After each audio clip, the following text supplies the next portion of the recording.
Hello guys, അപ്പോൾ ഇന്നത്തെ video എന്ന് പറയുന്നത് ഞാൻ സുഡിയോയിൽ നിന്ന് പർച്ചേസ് ചെയ്തൊരു ലിപ് ഗ്ലോസ് ആണ്. ഒന്നല്ല, 3 ഇത് മൂന്നും കൂടെ ഒരു കോംബോ ആയിട്ടാണ് വരുന്നത് കേട്ടോ.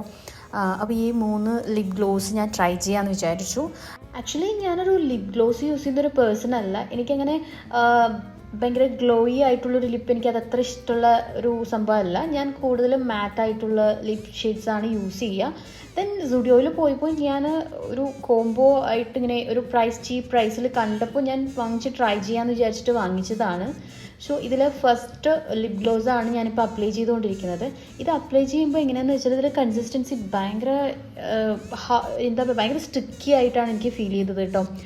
നമുക്ക് സാധാരണ ലിപ് ഗ്ലോസ് ഒക്കെ അപ്ലൈ ചെയ്യുന്ന പോലെയല്ല, ഇത് ഭയങ്കര അങ്ങനെ ഭയങ്കര സ്റ്റിക്കിയാണ്. നമ്മുടെ ലിപ്സ് തമ്മിൽ ഭയങ്കരമായിട്ട് ഇങ്ങനെ ഒട്ടുന്ന പോലെ നമുക്ക് ഫീൽ ചെയ്യും. ആൻഡ് നെക്സ്റ്റ് ഷെയ്ഡും നമ്മൾ ഫസ്റ്റ് അപ്ലൈ ചെയ്ത ആ ഒരു ഷെയ്ഡ് കുറച്ചുകൂടെ ഒരു ഡാർക്ക് ഷെയ്ഡാണ്. ഫസ്റ്റ് അപ്ലൈ ചെയ്തതിൽ പ്രത്യേകിച്ച് ഇങ്ങനെ ഒരു കളർ നമുക്ക് ഫീൽ ചെയ്യില്ല. ലിപ്പിൽ പിഗ്മെൻറ്റഡ് ലിപ്പാണെന്നുണ്ടെങ്കിൽ നമുക്കതിൽ അപ്ലൈ ചെയ്യുമ്പോൾ വലിയ ഡിഫറൻസ് ഒന്നും ഫീൽ ചെയ്യില്ല. ആൻഡ് നെക്സ്റ്റ് ഷെയ്ഡ് അപ്ലൈ ചെയ്യുമ്പോൾ ഒരു ലൈറ്റായിട്ടൊരു കളർ ചേഞ്ച് നമുക്ക് ഫീൽ ചെയ്യും. പക്ഷേ എനിക്ക് ഇത്തരം ലിപ് ഗ്ലോസിനോട് അത്ര താല്പര്യമില്ല. നിങ്ങൾ ഈ വീഡിയോ കണ്ടിട്ട് തീർച്ചയായും പറഞ്ഞു നിങ്ങൾക്ക് ഏത് ഷെയ്ഡാണ് ഇഷ്ടമായെന്നുള്ളത് തീർച്ചയായും കമൻറ്റിൽ പറയണം കേട്ടോ. അപ്പോൾ ഈ ഒരു ഷെയ്ഡ് അപ്ലൈ ചെയ്തപ്പോൾ നമുക്ക് ഈ ലിപ് ബാമൊക്കെ നമ്മൾ അപ്ലൈ ചെയ്യൂലേ, ആ ഒരു എഫക്റ്റ് പോലെ. പക്ഷെ ഭയങ്കര ഗ്ലോയി ആയിട്ടുണ്ട്, നമുക്ക് കാണുമ്പോൾ കുറച്ചുകൂടെ നന്നായിട്ടുണ്ട്. പക്ഷെ ഭയങ്കര സ്റ്റിക്കിയാണത്. എനിക്കിങ്ങനെ കംഫർട്ട് അല്ല. എനിക്കിങ്ങനെ ലിപ്പിൽ എന്തെങ്കിലും അപ്ലൈ ചെയ്താൽ ഭയങ്കര സ്റ്റിക്കി ആയിട്ടോ ഹാർഡായിട്ട് വെയിറ്റ് പോലെ എനിക്കൊന്നും ഫീൽ ചെയ്യാൻ പറ്റില്ല. എനിക്കങ്ങനെ ഇഷ്ടമല്ല. അപ്പോൾ ഇത് അങ്ങനെയുള്ളൊരു സംഭവമാണ്, അതുകൊണ്ട് എനിക്കത്ര ഇഷ്ടമായില്ല. പിന്നെ ഇത് ഈസി ആയിട്ട് തന്നെ റിമൂവ് ചെയ്ത് കളയാവുന്നതാണ് കേട്ടോ. നമുക്കൊരു വൈപ്സ് വെച്ചിട്ട് ജസ്റ്റ് ഒന്ന് വൈപ്പ് ചെയ്താൽ തന്നെ ഇതിൻ്റെ എല്ലാ ലിപ് ഗ്ലോസും നമ്മുടെ ലിപ്പിൽ നിന്ന് വരും. പ്രത്യേകിച്ച് റിമൂവറുടെ ആവശ്യമൊന്നും ഇല്ല. ഞാൻ ഓൾറെഡി ലിപ്സ്റ്റിക്കെല്ലാം നല്ലപോലെ യൂസ് ചെയ്യുന്ന ഒരാളാണ്. സോ അതുകൊണ്ട് തന്നെ എൻ്റെ ലിപ്സ് നല്ലപോലെ പിഗ്മെൻറ്റഡ് ആണ് കേട്ടോ. സോ നൈറ്റ് കെയർ കാര്യങ്ങളെല്ലാം ഞാൻ ചെയ്യാറുണ്ട്, പക്ഷേ എന്നാലും എൻ്റെ നല്ല പിഗ്മെൻറ്റഡ് ആയിട്ടുള്ളൊരു ലിപ്പാണ്.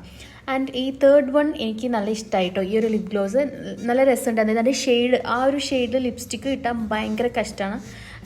ഈ ഒരു ഷെയ്ഡ് ഞാൻ അപ്ലൈ ചെയ്തപ്പോൾ ലിപ് ഗ്ലോസ് ആയിട്ടല്ല എനിക്ക് ഫീൽ ചെയ്തത്, ലൈക്ക് ഒരു ലിപ്സ്റ്റിക്ക് പോലെ തന്നെയായിരുന്നു ഉണ്ടായിരുന്നത്. അത് അപ്ലൈ ചെയ്ത് കഴിയുമ്പോൾ പെട്ടെന്ന് തന്നെ ഡ്രൈ ആയിട്ടുണ്ടായിരുന്നു. ലൈക്ക് സ്റ്റിക്കി ആയിട്ടായിരുന്നില്ല ഉണ്ടായിരുന്നത്. ഭയങ്കര ലൈറ്റ് വെയിറ്റ് ആണ്. പക്ഷേ നല്ല രീതിക്ക് ലോങ് ലാസ്റ്റ് ചെയ്യുന്ന ലിപ്സ്റ്റിക്ക് അല്ല, പക്ഷേ നല്ലൊരു ഷെയ്ഡാണ്. ഈ ഒരു സെയിം ഷെയ്ഡിൽ നിങ്ങൾക്ക് ഏതെങ്കിലും വേറെ ലിപ്സ്റ്റിക്ക് അറിയാമെന്നുണ്ടെങ്കിൽ തീർച്ചയായും സജസ്റ്റ് ചെയ്യണം കേട്ടോ. കാരണം ഈ ഒരു ഷെയ്ഡ് എനിക്ക് നല്ല ഇഷ്ടമാണ്. ഞാനിതുപോലെ ഈ സെയിം ഷെയ്ഡിലുള്ളൊരു ലിപ്സ്റ്റിക്ക് ഞാൻ അന്വേഷിച്ചുകൊണ്ടിരിക്കുകയാണ്. കാരണം ഇത് എനിക്ക് അത്ര ലോങ് ലാസ്റ്റ് ചെയ്യുന്ന പോലെ ഫീൽ ചെയ്തില്ല. സോ കുറച്ച് ലോങ് ലാസ്റ്റിംഗ് ആയിട്ട് നിൽക്കുന്ന ഏതെങ്കിലും വേറെ ലിപ്സ്റ്റിക്ക് ബ്രാൻഡ് നിങ്ങൾക്ക് അറിയാമെന്നുണ്ടെങ്കിൽ തീർച്ചയായും സജസ്റ്റ് ചെയ്യണം. സോ ഈ ഒരു 3 ലിപ് ഗ്ലോസിൽ എനിക്ക് ഫേവറേറ്റ് ആയിട്ടുണ്ടായിരുന്നത് ഈ ഒരു ലിപ് ഗ്ലോസ് മാത്രമാണ്. വേറെ 2 എനിക്ക് അത്ര ഇഷ്ടമായില്ല കേട്ടോ. അപ്പോൾ ഇന്നത്തെ വീഡിയോ എല്ലാവർക്കും ഇഷ്ടപ്പെട്ടുണ്ടാവുമെന്ന് വിചാരിക്കുന്നു. വീണ്ടും കാണുന്നവരെ ബൈ.